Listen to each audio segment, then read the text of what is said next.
प्रिय विद्यार्थियों, मत्स्य PG college Bansur की ऑनलाइन क्लासेज में आपका हार्दिक स्वागत है। बीएससी बीएड द्वितीय वर्ष इंटीग्रेटेड के कंपलसरी पेपर में ज्ञान एवं पाठ्यक्रम पेपर के अंतर्गत आज हम टॉपिक ले रहे हैं पाठ्यक्रम की अवधारणा। कोरोना महामारी को देखते हुए, वैश्विक महामारी को देखते हुए छात्र हितों के लिए कॉलेज की तरफ से ऑनलाइन क्लासेज आज से शुभारंभ की जा रही हैं।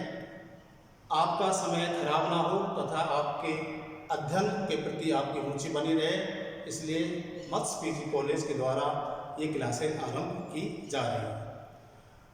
अनिवार्य प्रश्न पत्र की यदि हम बात करें तो उसमें 3rd यूनिट का टॉपिक है पाठ्यक्रम की अवधारणा।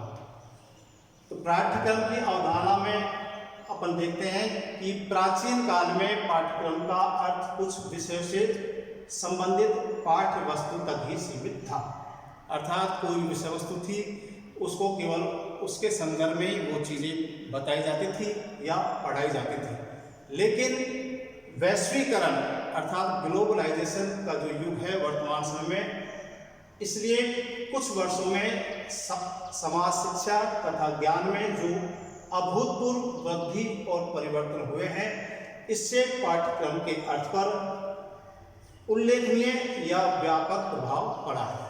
अर्थात कोई भी विषय वर्तमान समय में अपने उस सीमित ज्ञान तक ही सीमित नहीं है।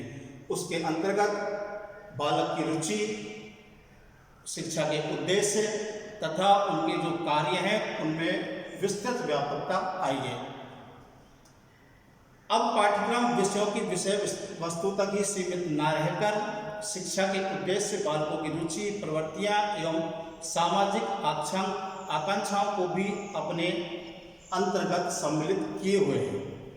पाठ्यक्रम की इसी नवीनतम अवधारणा को देखते हुए विभिन्न विद्वानों ने या विभिन्न जो दार्शनिक हैं उन्होंने अपने अलग अलग विचार प्रस्तुत किए हैं। अब इन परिभाषाओं में यदि अपन कुछ परिभाषाएं देखें तो सर्वप्रथम पहली परिभाषा पर देख रहे हैं क्रो एंड क्रो के अनुसार। इन्होंने पाठ्यक्रम में छात्र के वे सभी अनुभव सम्मिलित रहते हैं जिन्हें वह विद्यालय में या विद्यालय से बाहर प्राप्त करता है। इन अनुभवों को इस प्रकार एक कार्यक्रम के रूप में व्यवस्थित तथा नियोजित किया जाता है, जिससे वह छात्रों के मानसिक, शारीरिक, सामाजिक, भावात्मक, आध्यात्मिक तथा नैतिक विकास को अग्रसित कर सके। अर्थात क्रो एंड क्रो के अनुसार यदि अपन देखें तो इन्होंने पाठ्यक्रम की अवधारणा को विस्तृत या व्यापक जो रूप है उसके अंतर्गत शामिल किया है। दूसरी परिभाषा प्रसिद्ध विद्वान है फ्राबेल। इन्होंने बताया कि पाठ्यक्रम को मानव जाति के समूचे ज्ञान एवं अनुभव का केंद्र बिंदु समझना चाहिए।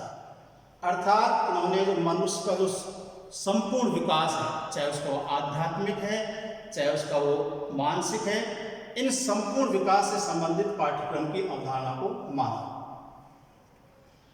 तीसरी परिभाषा यदि अपन देखें तो प्रसिद्ध विद्वान है मुनरो। उन्होंने बताया कि पाठ्यक्रम में वे सभी अनुभव शामिल होते हैं जो विद्यालय द्वारा शिक्षा के उद्देश्यों की प्राप्ति के लिए प्रयोग में लाए जाते हैं।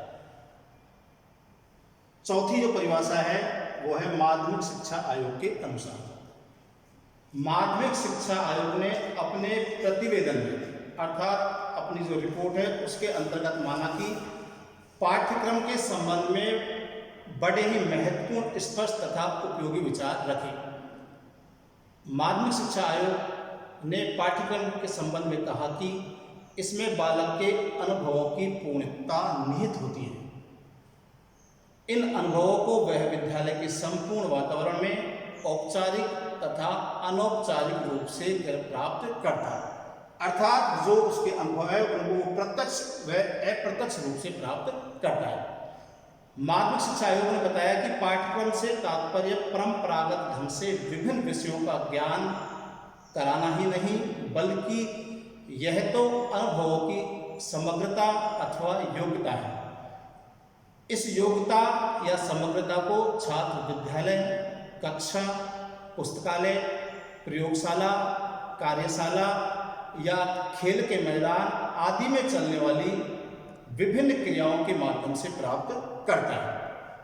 इस प्रकार विद्यालय का संपूर्ण वातावरण ही अपने आप में एक पाठ्यक्रम है जो छात्र के जीवन के प्रत्येक पहलू को स्पर्श करता है और उनके व्यक्तित्व को संतुलित बनाता है। अर्थात माध्यमिक शिक्षा आयोग के अनुसार यदि अपन देखें तो इन्होंने पाठ्यक्रम की अवधारणा को विद्यार्थी के जीवन में जो भी चीज़ें हैं, चाहे उसकी पाठ्यवस्तु है, चाहे उसका विद्यालय की जो भौतिक संसाधन है, चाहे खेल का मैदान है, प्रयोगशाला है या आपकी वाचनालय है, आदि चीज़ों को उन्होंने इसके अंतर्गत माना। अर्थात उससे प्राप्त होने वाली जो भी सीखें हैं या ज्ञान है उनको उन्होंने पाठ्यवस्तु के अंतर्गत या पाठ्यक्रम के अंतर्गत शामिल किया। ये 4 परिभाषा हुई।